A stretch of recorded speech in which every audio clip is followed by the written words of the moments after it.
नमस्कार. स्पर्धा विषयामध्ये आपलं स्वागत आहे. बघा, आज आपण या व्हिडिओमध्ये समाज कल्याण भरतीसाठी अतिशय उपयुक्त असा प्रश्नसंच घेणार आहोत. त्यामुळे हा व्हिडिओ तुमच्यासाठी नक्कीच फायदेशीर ठरणार आहे. व्हिडिओ शेवटपर्यंत बघा. त्याचबरोबर तुम्ही जर या चॅनलला नवीन असाल तर चॅनलला आता सबस्क्राइब करून घ्या, जेणेकरून नवीन व्हिडिओ सर्वात अगोदर तुमच्यापर्यंत पोहोचतील. मित्रांनो बघा, या व्हिडिओची पीडीएफ जर तुम्हाला डाउनलोड करायची असेल तर स्पर्धा विश्व नावाने आपले टेलिग्राम चॅनल आहे, त्याची लिंक मी तुम्हाला डिस्क्रिप्शन बॉक्स मध्ये देतो, म्हणजेच तुम्हाला ही पीडीएफ डाउनलोड करता येईल. चला तर वेळ वाया न घालवता व्हिडिओला सुरुवात करूया. प्रश्न पहिला बघा, आत्मनिष्ठ युवती समाजाची स्थापना पुढीलपैकी कोणी केली होती? तर बघा, आत्मनिष्ठ युवती समाजाची स्थापना ही येशूबाई गणेश सावरकर यांनी केलेली होती. बघा, म्हणून लक्षात ठेवा की आत्मनिष्ठ युवती समाजाची स्थापना येशूबाई गणेश सावरकर यांनी केली. पुढे बघूया. प्रश्न 2 बघा, राठवानी घेर हे डॅश येथील आदिवासी नृत्य आहे. बघा, राठवानी घेर हे कुठले आदिवासी नृत्य आहे? तर हे गुजरात या ठिकाणचे आदिवासी नृत्य आहे, लक्षात ठेवा. पुढे बघूया. प्रश्न 3 बघा, सातवाहन वंशाचे संस्थापक खालीलपैकी कोण होते? बघा, सातवाहन या वंशाचे संस्थापक खालीलपैकी कोण होते? तर सिमुख हे जे होते हे सातवाहन वंशाचे संस्थापक होते, लक्षात ठेवा. पुढे बघूया.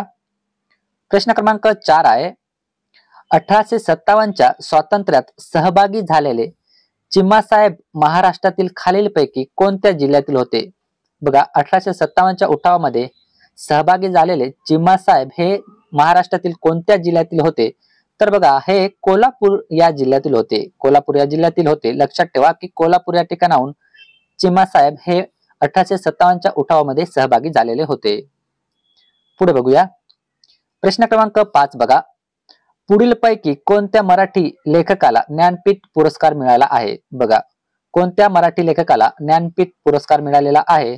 तर भालचंद्र नेमाडे. बघा, भालचंद्र नेमाडे या लेखकाला ज्ञानपीठ पुरस्कार मिळालेला आहे.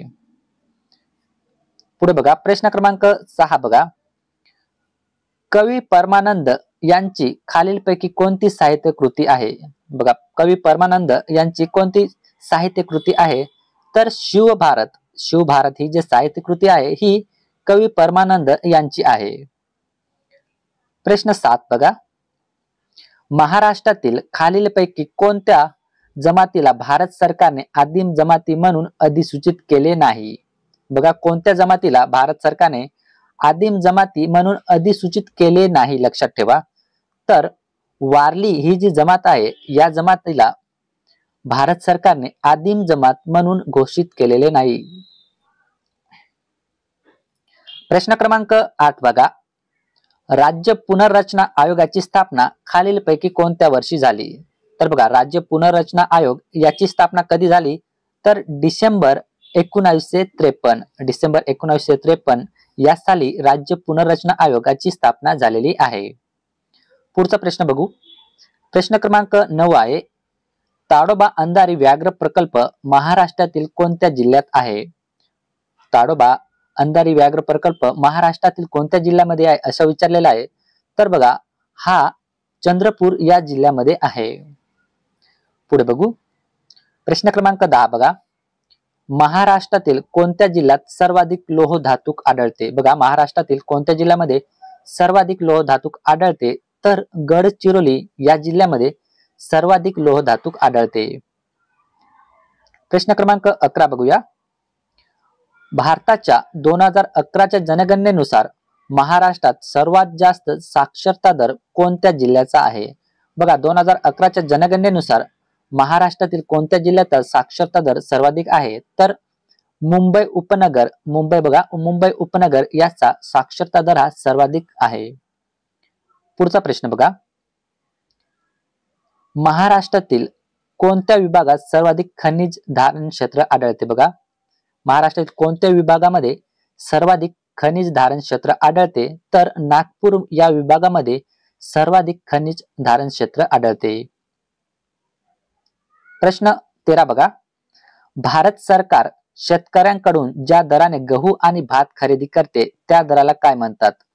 खूप आयएमपी प्रश्न आहे मित्रांनो, लक्षात ठेवा की भारत सरकार जे शेतकऱ्यांकडून गहू आणि भात खरेदी करता त्या दराला काय म्हणतात? तर त्या दराला बघा एमएसपी असे म्हटले जाते. पुढे बघूया. प्रश्न 14 बघा. तोखू इंगोम हा उत्सव खालीलपैकी कोणत्या राज्यात साजरा केला जातो? तर बघा नागालँड या राज्यामध्ये तोखू इंगोम हा उत्सव साजरा केला जातो. पुढील प्रश्न बघा. प्रश्न क्रमांक 15 आहे. कुणाची जयंती पराक्रम दिवस म्हणून साजरी केली जाते? बघा पराक्रम दिवस म्हणून कुणाची जयंती साजरी करतो आपण? तर बघा नेताजी सुभाषचंद्र बोस यांची जयंती पराक्रम दिन म्हणून आपण साजरी करतो. प्रश्न 16 बघा. कागदी नृत्य डॅश संबंधित आहे? बघा कागदी नृत्य कशाशी संबंधित आहे? तर हे बोधांशी संबंधित आहे, लक्षात ठेवा. पुढे बघूया. प्रश्न क्रमांक 17 आहे. खालीलपैकी कोणाला 2021 या वर्षाचा महाराष्ट्र भूषण पुरस्काराने गौरवण्यात आले? बघा कोणता 2021 महाराष्ट्र भूषण पुरस्काराने कोणाला गौरवण्यात आले? तर आशा भोसले यांना 2021 ला महाराष्ट्र भूषण पुरस्काराने गौरवण्यात आले. प्रश्न क्रमांक 18 बघा. नोबेल पुरस्कार प्राप्त करणारे पहिले आशियाई व भारतीय व्यक्ती कोण? बघा नोबेल पुरस्कार प्राप्त करणारे पहिले आशियाई आणि पहिले भारतीय व्यक्ती कोण असं विचारलेलं आहे. तर लक्षात ठेवा रवींद्रनाथ टागोर हे पहिले नोबेल पारितोषिक मिळवणारे व्यक्ती आहेत. पुढे बघा. प्रश्न क्रमांक 19 आहे. चौरी चौरा घटनेनंतर ही चळवळ संपुष्टात आली कोणती? बघा तर असहकार चळवळ ही चौरी चौरा घटनेनंतर संपुष्टात आली. प्रश्न 20 बघूया. भारतीय राज्यघटनेच्या प्रस्तावनेत कोणत्या संकल्पनेचा शेवटचा क्रम दिला आहे? बघा भारतीय राज्यघटनेच्या प्रस्तावनेमध्ये शेवटचा क्रम कोणत्या संकल्पनेचा आहे? तर बंधुता ही जी संकल्पना आहे याचा क्रम हा शेवटचा आहे. पुढे बघा. प्रश्न क्रमांक 21 आहे. दुसरी गोलमेज परिषद कोणत्या साली भरली? बघा दुसरी गोलमेज परिषद कोणत्या साली भरली? तर 1931 बघा 1931 या साली दुसरी गोलमेज परिषद भरली. प्रश्न क्रमांक 22 बघा. महात्मा गांधी यांनी चंपारण येथे कोणत्या वर्षी पहिला सत्याग्रह केला? बघा महात्मा गांधीजींनी चंपारण सत्याग्रह जो केला तो कोणत्या वर्षी पहिल्यांदा केला? तर 1917 बघा 1917 या वर्षी केला. पुढे बघा. प्रश्न क्रमांक 23 आहे. हिंदुस्तान सोशलिस्ट रिपब्लिक आर्मीचे प्रमुख कोण होते? बघा हिंदुस्तान सोशलिस्ट रिपब्लिक आर्मीचे प्रमुख कोण होते? तर चंद्रशेखर आझाद हे रिपब्लिक आर्मीचे प्रमुख होते. प्रश्न 24 बघा. मच्छे 6000 हे खालीलपैकी काय आहे? मच्छे 6000 हे खालीलपैकी काय आहे? तर हे पाणबुडी आहे. बघा मच्छे 6000 ही पाणबुडी आहे, लक्षात ठेवा. प्रश्न 25 बघा. रेखा गुप्ता या दिल्लीच्या कितव्या महिला मुख्यमंत्री आहेत? बघा रेखा गुप्ता या दिल्लीच्या कितव्या महिला मुख्यमंत्री आहेत?